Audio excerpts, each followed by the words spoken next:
രാജ്യം കണ്ട വലിയ ദുരന്തങ്ങളിലൊന്നായ വയനാട് പുഞ്ചിരിമട്ടം ഉരുൾപൊട്ടൽ ദുരന്തം നടന്നിട്ട് ഒരു മാസം. ജൂലൈ അവസാന വാരം പെയ്തിറങ്ങിയ പേമാരിയിൽ ഉരുൾവെള്ളം കവർന്നത് മുണ്ടക്കൈ ചൂരൽമല ഗ്രാമത്തിലെ 270 ജീവനാണ്. 100-ലധികം ആളുകൾ ഇന്നും കാണാമറയത്താണ്. എല്ലാം നഷ്ടപ്പെട്ട ജനത പുനരധിവാസത്തിൻ്റെ പാതയിലും.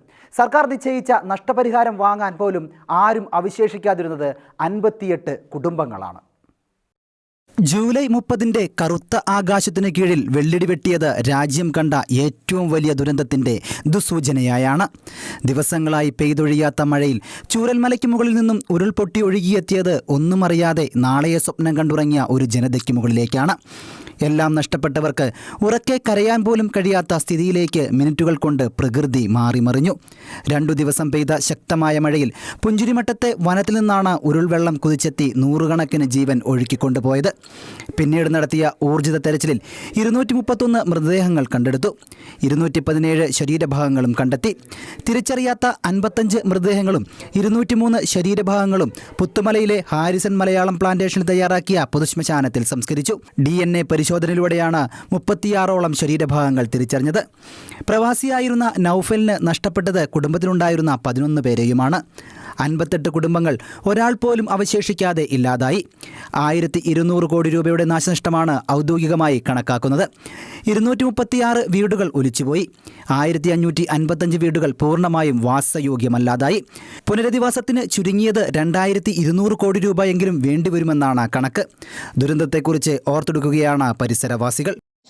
ജൂലൈ 30-നാണ് ഈ മലയിടിഞ്ഞ് വന്ന് രാത്രി 1 മണിക്ക് ഞങ്ങളെല്ലാവരും കൂടെ നിൽക്കുന്ന സമയത്ത് അടുത്ത വീട്ടിലെ ആൾക്കാരെല്ലാം വെള്ളം പൊന്തി വീട് 7 നിമിഷവും പോകുന്ന പോലെ ജീവനം കൊണ്ട് ഓടി ഈ 2 വീട്ടിലേക്ക് ഞങ്ങൾ തൊട്ട അയൽവാസികളാണ്.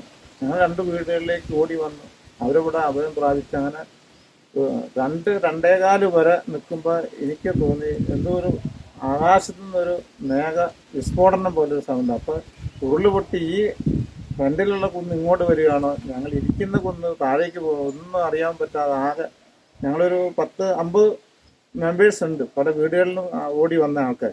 ആ ഒരു അവസ്ഥയിൽ ഇങ്ങനെ നിൽക്കുമ്പോൾ ഈ ഓടി വന്ന ആൾക്കാർക്ക് ഈ സൗണ്ടൊന്നും അവർക്ക് കേൾക്കുന്നില്ല. കാരണം ജീവനം കൊണ്ട് ഓടി വന്നതാണ് അവർ. അപ്പം ഞാൻ പറഞ്ഞു എന്തൊരു സൗണ്ട് കേൾക്കുന്നുണ്ട്. ടോർച്ചടിച്ച് നോക്കും, മരത്തിൻ്റെ ഇലകളൊന്നും ഇളകണില്ല, മഴ കാര്യമായിട്ടില്ല. എന്താണ് സംഭവിച്ചത് പറഞ്ഞു തീർന്നില്ല. ആൾക്കാർ ഇവിടുന്ന് ഇറങ്ങി ഓടിയെന്ന് പറയല്ല, നേരെ അപ്പുറത്തെ കുന്നിലേക്കാണ് അവർ ഓടുന്നത്. ഇരുട്ടാണ്. പിന്നെ വെളിച്ചമൊന്ന് കിട്ടിയ വെളിച്ചത്തിൽ അവർ ഓടി ആ കുന്നിൽ കയറി. കുറേ കഴിയുമ്പോൾ ഞാനും എൻ്റെ ഭാര്യയും മാത്രം ഇവിടെ ഉണ്ട് ഈ വീട്ടിൽ നിന്ന്.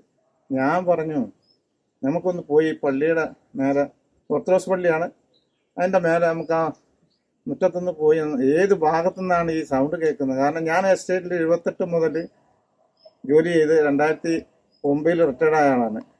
എൻ്റെ കൂട്ടത്തിൽ നിൽക്കുന്ന ഇവരും എസ്റ്റേറ്റിലുണ്ടായിരുന്നു. ഭാര്യയ്ക്ക് വർക്കില്ല.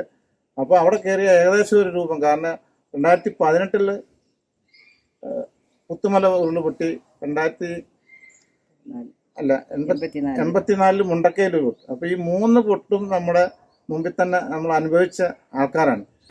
ദുരന്തത്തിൻ്റെ വ്യാപ്തി അറിയാതെ പകച്ചുപോയവർ ഇന്ന് ജീവിതം കെട്ടിപ്പടുക്കാനുള്ള പരിശ്രമത്തിലാണ്. ഷെക്കൈന ന്യൂസ്, വയനാട്.